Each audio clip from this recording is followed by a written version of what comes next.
दोस्तों, दुनिया में आए दिन हर रोज कई सारी चोरियां होती रहती है, जिनमें से सबसे ज्यादा चोर पकड़े जाते हैं, लेकिन कुछ बच जाते हैं। लेकिन इस दुनिया में कई चोर ऐसे भी रहे हैं जिन्हें लोग कभी भूल नहीं सकते, और नए नए बने चोर इनके नक्शे कदम पे चलते हैं। तो आज दोस्तों हम जानेंगे दुनिया के 5 सबसे शातिर चोरों के बारे में, जिन्होंने यार तबाही मचा दी थी।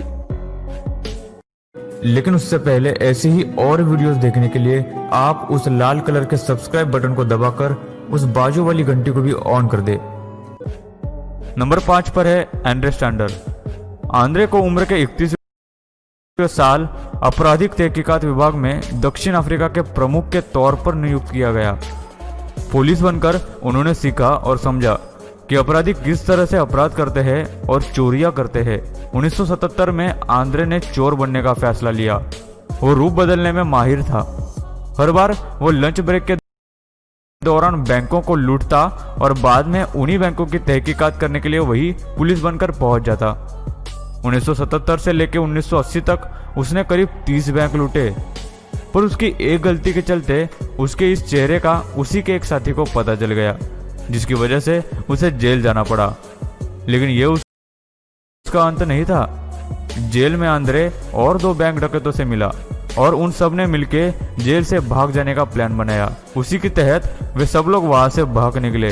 इसके बाद जिस तरह उन्होंने बैंकों को लूटना शुरू किया, उसके बारे में कहना ही क्या। कभी कभी ये चोर दिन में 4-4 बैंकों की चोरी करते थे और ऐसी कई चोरियों को उन्होंने अंजाम दिया। पर आंद्रे को एक जगह देखे जाने की खबर मिलने के बाद पुलिस जब वहां पहुंची और उन सब के बीच जो मुठभेड़ हो गई, उसमें आंद्रे को गोली लग गई और उसकी मौत हो गई। दोस्तों, नंबर 4 पर है लियोनार्डो नोटारबार्टलो। लियोनार्डो को एंटवर्प डायमंड्स की चोरी का मास्टरमाइंड कहा जाता है। कुछ लोगों ने मिलकर इस चोरी को अंजाम दिया था। ये चोरी इतनी बड़ी थी दोस्तों कि इसे हाइस्ट ऑफ द सेंचुरी यानी कि सदी की सबसे बड़ी चोरी के नाम से जाना जाता है। ये चोरी $100 मिलियन के हीरो की थी, यानी कि करीब 600 करोड़ रुपए। लियोनार्डो अकेला ही ऐसा। 3 पर है द वैक्यूम गैंग। फ्रांस में इस ग्रुप की चोरी करने का तरीका सबसे अलग था।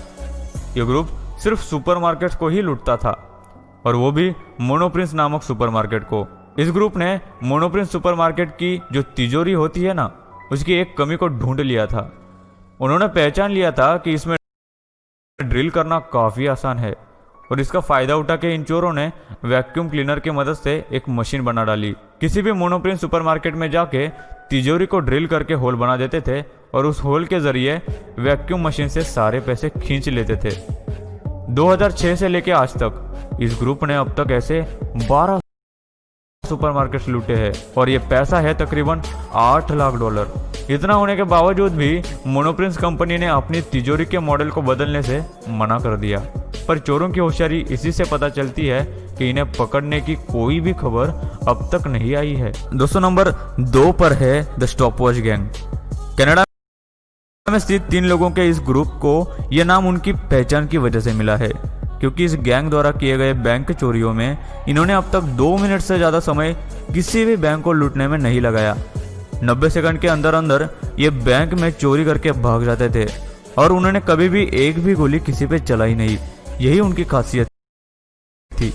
1970 से लेके 80 में अमेरिका में ये गैंग कार्यरत थी। इन्होंने 100 से भी ज्यादा बैंक लूटे, जिनमें इन्होंने 90 करोड़ से ज्यादा पैसे चुरा लिए थे।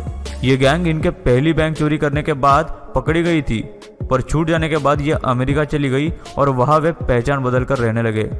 उसके बाद इन्होंने 140 बैंकों की चोरी की, लेकिन आखिरी बैंक लूटते समय इनसे कुछ ऐसे सबूत छूट गए जिसकी वजह से उन्हें गिरफ्तार कर लिया गया। दोस्तों, नंबर 1 पर है कार्ल गगासियन। कार्ल दुनिया के सबसे ज्यादा पढ़े लिखे चोरों में से एक है। कार्ल ने स्टैट्स और प्रोबेबिलिटी में PhD की है। अमेरिका में ये कार्ल आज तक का सबसे सफल चोर कहा जाता है। 30 सालों में कार्ल ने 50 से भी ज्यादा बैंक चोरियां की, और ये कभी भी पुलिस की नजर में नहीं आता था और ना ही पकड़ा जाता था। अगर कुछ बच्चों को इसके घर के पास से कुछ सामान नहीं मिलता तो शायद वो आज भी पकड़ा नहीं जाता। दोस्तों, आप लोगों को इन सब में से सबसे शातिर चोर कौन लगा मुझे कमेंट करके ज़रूर बताना। और दोस्तों, वीडियो कैसी लगी ये भी कमेंट में लिख के मुझे ज़रूर बताना, मुझे खुशी होगी। दोस्तों, वीडियो अच्छी लगी तो लाइक कर दो, वीडियो के नीचे लाल बटन है उस पर क्लिक करके सब्सक्राइब कर दो और बाजू वाले बेल को भी क्लिक कर दो। प्लीज़ सब्सक्राइब करना ना भूलना।